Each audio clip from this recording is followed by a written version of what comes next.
0, 1. Let's get started.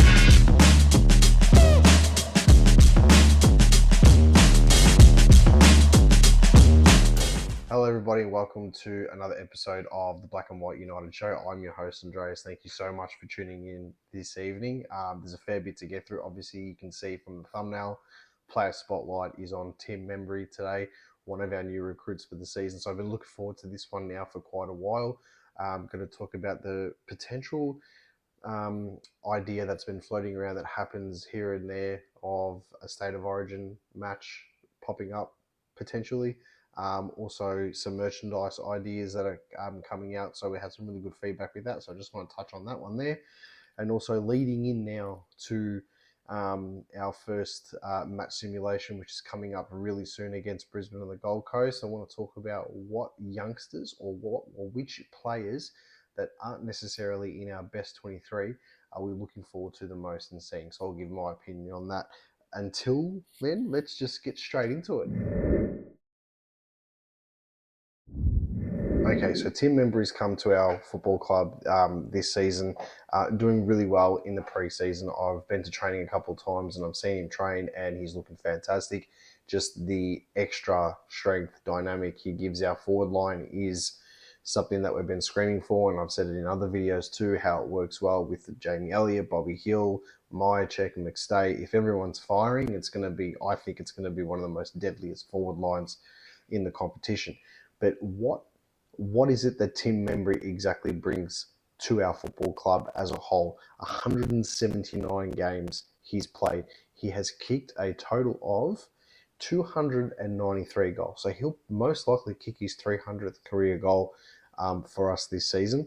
We know 2023 wasn't a great year for him. He only ended up playing 7 games. 4 of those were wins, 3 losses, as opposed to 2024, where he played 19 games, 11 wins and 8 losses. So last season he played more wins than losses. So he obviously for him, he was one of their best players. I mean, he kicked 30 goals last season. He would have been straight to the top of our goal kicking in our side if he did that for us last season.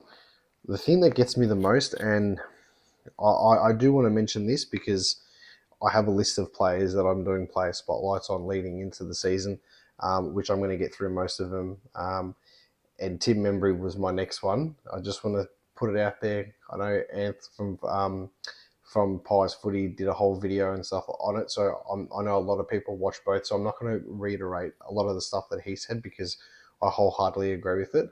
But what I did want to say is that I still can't fathom why St Kilda would get rid of Tim Membrey. Now, unless he had told them that he didn't want to sign on or he didn't want to play on there, he wanted to make a move, which is fair enough. And that sort of hasn't come out in the public spotlight from my knowledge. It may have, I don't know. But what I'm worried about is if you look at their forward line and what they've added and what they've got, and now taking into consideration that they had a horrid day on the track last Friday with 3 players going down and one of them being Max King, who, thank God for his sake, has been cleared of any structural damage to his knee. But, I mean, you look at their small forwards, Dan Butler, Mitch Owies, Liam Henry, and now they're considering Jack McRae as a small forward. Then you look at their medium-sized forwards, and you've got Caminiti. I think he's sort of more of a medium-sized forward. Then you look at their talls, and you've got Cooper Sharman and Max King. Now Max King's gone down, and you don't know how long he's potentially gone down for. I'm just worried. I'm thinking to myself, you're going to have basically this one guy that's their main forward now, and who knows what's going to happen with Max King. Tim Membrey would have been the perfect person and taken all the brunt to allow those small forwards to go. So I just don't understand the logic behind it. It's not our football club. It's great. We ended up getting him, which is fantastic. What do we want to see for Tim Membrey this season? What is it that we want to have in our forward line? My biggest thing, and I've said this before, I want to see him take a number 2 defender, right? And potentially just alleviate them out of the play. So his role is going to be so important for us because it allows players like Jamie Elliott, it allows players like a Bo McCreary if he comes in, it allows players like a Bobby Hill to run free. But also, he is that tall to medium sized forward that can crush the pack and can kick those, I wouldn't say cheap goals, but those dinky goals that you don't see us scoring a lot. We did a fair bit of it in 23, but like I want to see us score those goals from like just like a bullshit contest down. It's just everyone's just going, head first in the ball, and somehow we just get it out and we just throw it in the boot and it goes in. I mean, they're the type of stuff that wins you games. Just those consistent plays where it's unpredictable and you've just got so many players around, but it's this the one player who's crushing the packs and doing all the hard work, which then allows other players like a McStay, like a Myercheck to lead out, grab the ball and do what they and just do their thing. If he's dragging a number two defender out, and he doesn't have to kick a bag of goals, he doesn't have to kick like a stupid amount of goals every single game. I'll just try and grab the stats while I'm here now if it comes up. But I would love to see him kick 2 goals a game, right? But then it allows someone like a McStay or a Myercheck to kick 3 or 4. And the games where you're playing against like a Richmond, a North Melbourne, a West Coast, I mean, you want to see them really own it and tear it up and sort of allow the midfield to play more of a midfield role and not push up so much and play the roving small forwards, because we've got a plethora of them already. And I think that's very important. We've got so many players that can play dual roles. You don't want to have so many midfielders just getting sucked into the forward line with all the bullshit congested play that's happening, and then all of a sudden a kick over the top and they're off, and any team can do that to us. And I think that's something that we've lacked over the last few years. I feel like we've really we've copped it back over the top, and we've lost games because of it. With Membrey now on the forward line, if he brings the form of 2024, we're talking St Kilda Membrey of 24, St Kilda Membrey of, I think it was 22. I'll just grab his stats over here. St Kilda Membrey of 22, where he actually played 22 games, and in 21 and 22 he kicked 34 goals in each season. Like that's huge. That's key forward stuff, not second or third tall forward. So I want to see him drag a defender out, right? Even if that defender is on him all game, right? And he barely gets a touch, but he kicks 2 goals, 2 important goals. The rest of the boys can do their things. And that's what we need in our forward line, because you're going to have the mids and the big boys.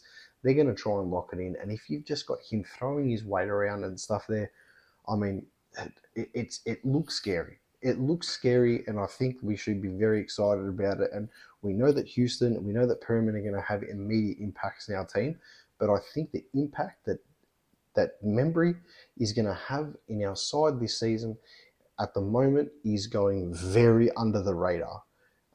So, I'm not saying he's a Charlie Kerner. I'm not saying he's Wayne Carey. I'm not saying he's, Tom Lynch, like at his prime in 17, 18 and stuff like that, or 18, 19, 20, whatever. But the dynamic just works, and we can see it at training. So I want to see Tim Membrey kick a couple of goals a game, drag a defender out, and help the boys do their thing in the forward line. So that's why today, Tim Membrey, you're in my player spotlight.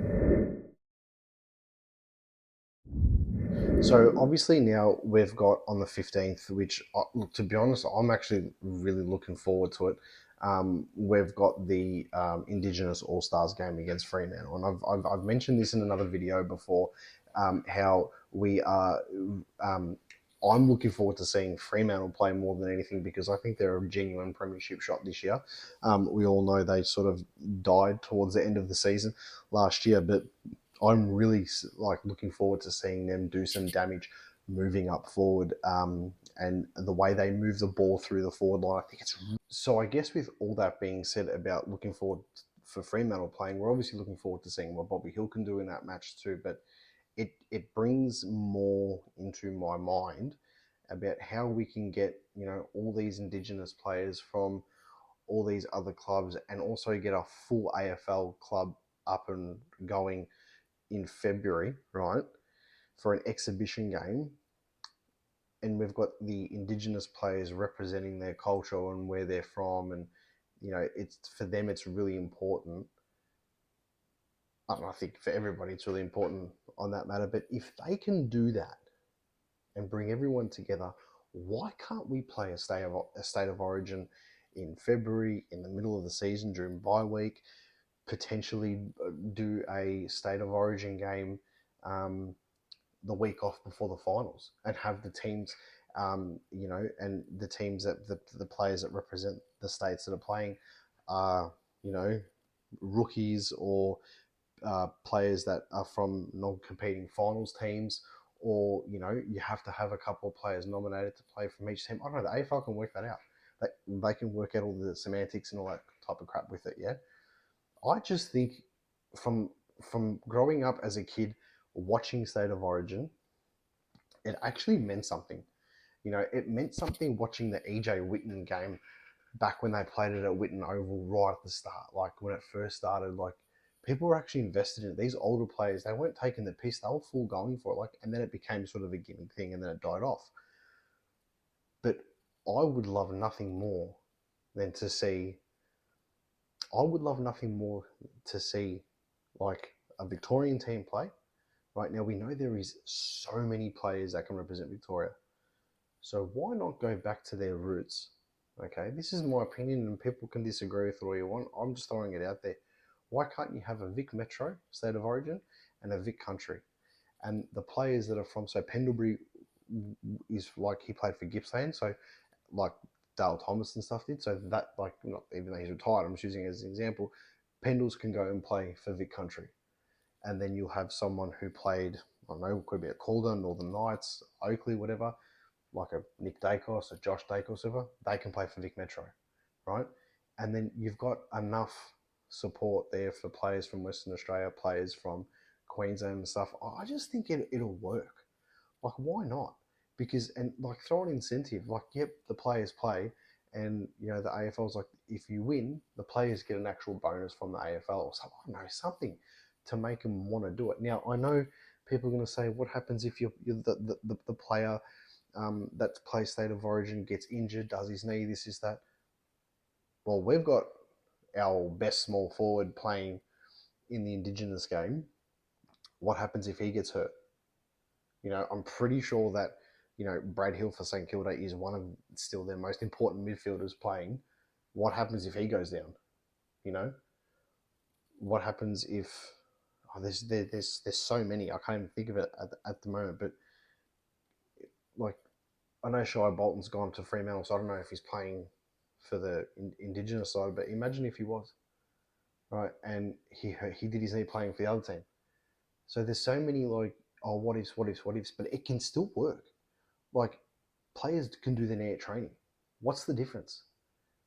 Like, I just think if you give a Victorian jumper to a player, if you give a South Australian jumper to a person from South Australia, and they grab that and say, hey, you've got an opportunity to play against Victoria or Western Australia or whatever for your state, you've got the chance, would you take it? I don't think there'd be one player that would turn around and say, nah, I wouldn't do it.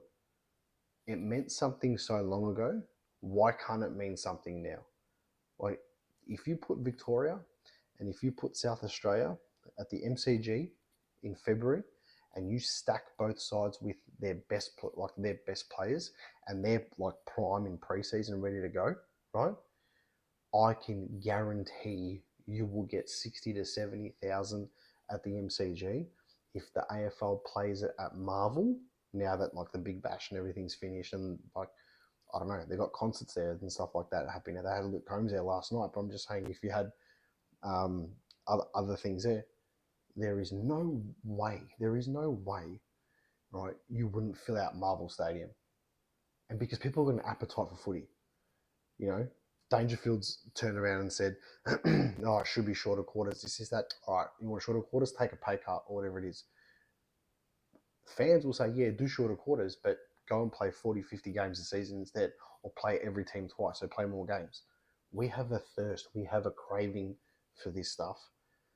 If you look at the Allies and the Victoria game in 2020 before COVID hit, that was a big hit. Like, that was a big thing. You know, people actually enjoyed watching it. You know, and it's not every day you get to sit with your mate who's a Carlton supporter, with your mate who's a Richmond supporter, with your mate who's an Essendon supporter, and you get to support the same team. I just think bring it back.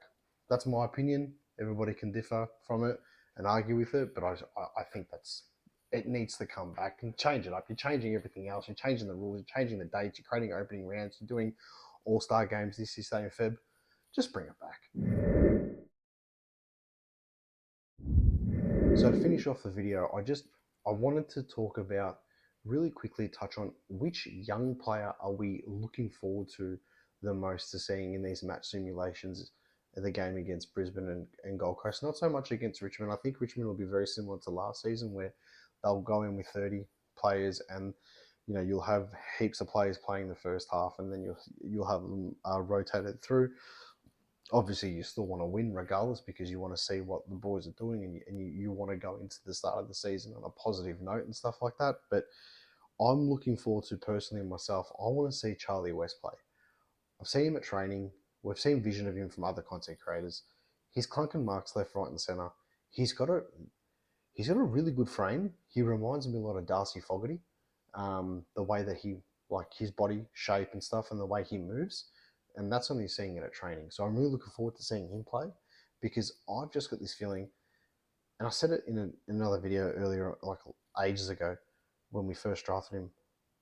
I just see him getting a crack this season, and I know our forward line is so stacked. It's so stacked, but I can just see him dominating in the twos, and then something happens, an injury, a suspension, or whatever, and he comes in for a game or two. Now, you don't want him to play a lot during the season, because if he does, it means there's something wrong. But if he did get a chance, I don't know. I've just got a feeling that he could be one of those youngsters that cracks in and gives it a real hot go. So I'm really looking forward to seeing him play.